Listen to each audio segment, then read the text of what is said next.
Episode 4, Bayi Kembar, Dua Dunia. Ruang menunggu hospital Seremban dipenuhi bau obat dan suara kaki yang sibuk. Dua keluarga duduk bersebelahan tetapi tidak benar-benar bersama. Keluarga Aisyah di kiri, keluarga Raffi di kanan. Wajah-wajah tegang, doa yang berbisik, dan harapan yang digantung pada pintu bilik bersalin. Pintu itu akhirnya terbuka. Seorang juru rawat muncul dengan senyuman yang memecahkan segala ketegangan. Tahniah, Puan Aisyah selamat melahirkan sepasang bayi kembar. Seorang lelaki, seorang perempuan. Ibu Aisyah menekuk mulut, air mata jatuh tanpa sempat ditahan. Ibu Raffi pula menadah tangan, berdoa dalam bahasa Tamil. Suaranya bergetar antara syukur dan lega. Namun kegembiraan itu tidak bertahan lama. Pertembungan dua tradisi.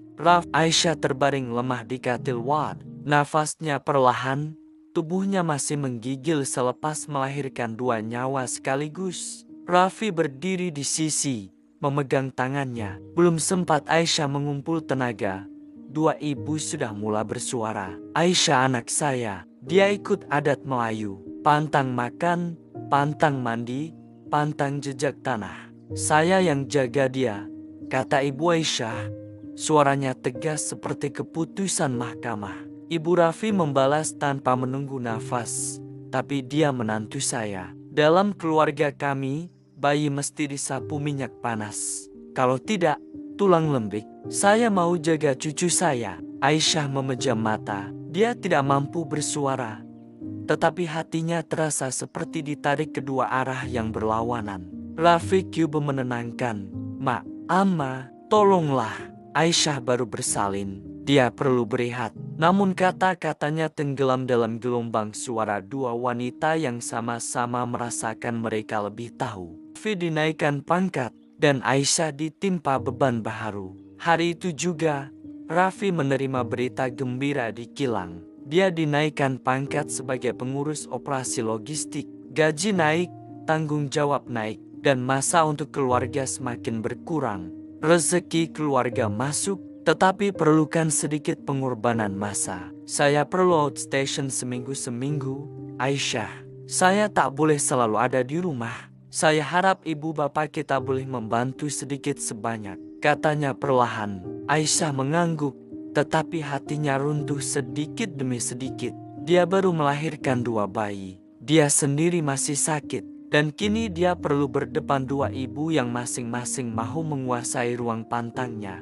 Akhirnya, Aisyah membuat keputusan berani. Saya nak berpantang di rumah kita sendiri. Mak dan Amma bergilir, sehari seorang. Keputusan itu tidak memuaskan sesiapa.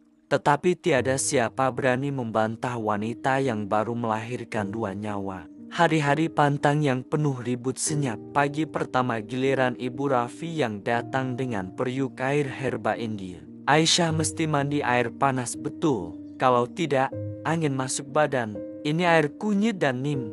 Bagus untuk buang bisa. Namun, tiba-tiba Ibu Aisyah melanggar giliran dan datang dengan membawa air rebusan daun sirih sebagai air rendaman. Air ini untuk ketatkan rahim.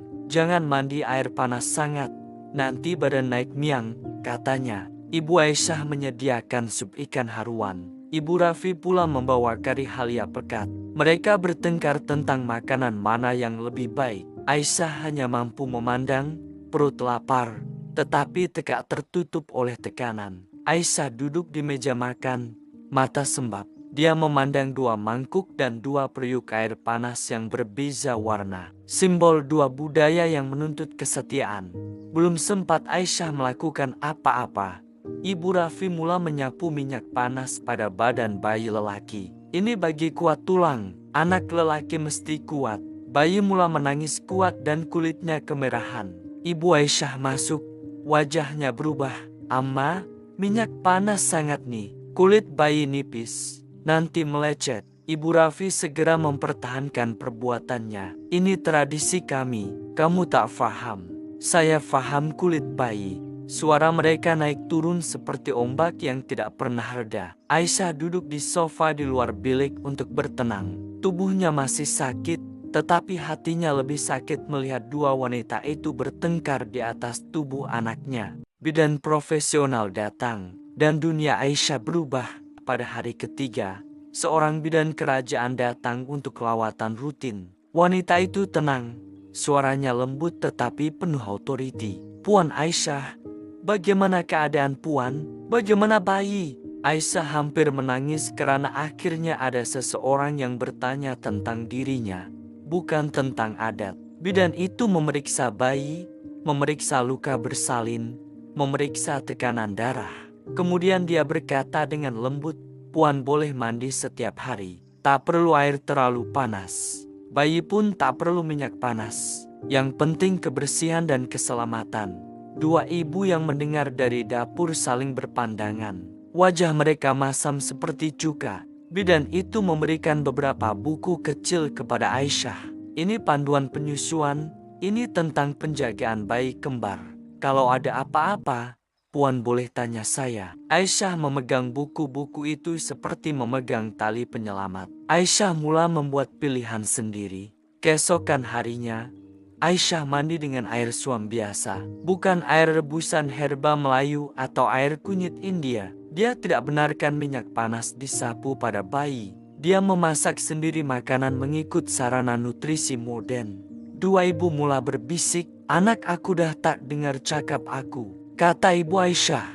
"Bidan itu rosakan adat kita," kata Ibu Rafi pula. Mereka mula membenci bidan itu. Tetapi mereka tidak boleh berbuat apa-apa karena jika apa-apa berlaku, mereka tetap perlu membawa Aisyah dan bayi ke klinik kesehatan. Aisyah membaca buku setiap malam sambil menyusukan bayi. Dua ibu memandangnya dari jauh, wajah masam, tetapi tidak mampu menegur. Aisyah menemui suaranya. Pada satu malam, Aisyah menangis perlahan. Tekanan, keletihan, dan suara dua budaya yang bertembung membuatkan dadanya sesak. Rafi menelepon dari outstation. "Aisyah, ikut apa yang buat awak selamat, bukan apa yang buat orang lain puas." Kata-kata itu seperti membuka pintu yang lama terkunci. Keesokan harinya, Aisyah menuju ke ruang tamu. Tubuhnya masih lemah tetapi suaranya kukuh. "Mak, Amma, saya hormat tradisi. Tapi saya nak ikut cara yang selamat untuk saya dan anak-anak. Saya ikut nasihat bidan," kata Aisyah lembut namun tegas dan menyambung membaca buku sambil menyusukan bayi. Dua ibu terdiam dengan wajah masam. Bukan karena setuju tetapi karena mereka sadar Aisyah kini seorang ibu. Bukan lagi anak kecil yang boleh dibentuk sesuka hati. Mereka juga tahu jika bayi demam, mereka tetap perlu ke klinik. Jika Aisyah tumpah darah, mereka tetap perlu panggil bidan itu. Pagi itu juga mereka meninggalkan rumah Aisyah. "Kamu sudah tidak perlukan kami lagi. Selamat tinggal Aisyah." Dua dunia yang belajar berdiam. Malam itu, Aisyah duduk di atas karpet berlapikan tilam di ruang tamu sambil menghadap televisyen yang memaparkan rancangan kegemarannya. Kedua-dua orang bayinya yang berbedung sudah nyenyak tidur di sisinya. Dia membaca buku yang diberikan bidan, bibirnya tersenyum kecil. Ibu dan ibu mertuanya mungkin masih merajuk, masih masam muka, tetapi perlahan-lahan mereka perlu menerima bahwa dunia sudah berubah.